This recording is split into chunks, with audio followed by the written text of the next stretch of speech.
ये जब चाइनीज़ लोग आए हैं ना तो इसके मांग में इजाफा हो गया, और पहले ये लोग नहीं थे तो इधर लोग पहचानते नहीं थे कि क्या है। कोई कहता है जहरीला है, कोई क्या कहता था।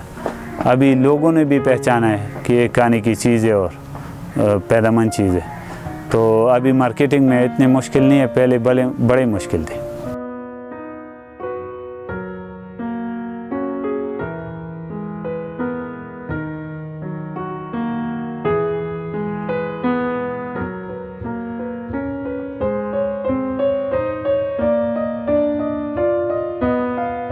दूसरी फसलों में मेन मसला जो है ना, आपको बहुत ज़्यादा ज़मीन चाहिए, बहुत ज़्यादा ज़मीन चाहिए।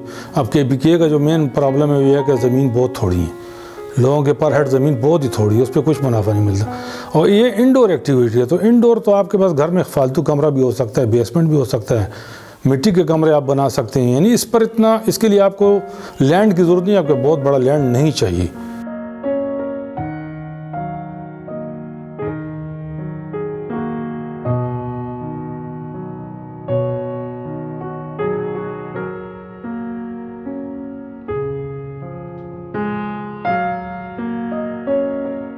वो स्ट्रॉबेरी लगाता था, स्ट्रॉबेरी का काम अभी भी करता हूँ कभी कभार, मगर वो उसमें ये है ना, कभी ओले गिरते हैं, कभी बारिश होती है, और इसमें ये काम नहीं है। बस शेड के अंदर है, कोई कुदरती आफत से महफूज है, और उधर बड़े वो रिस्की काम है।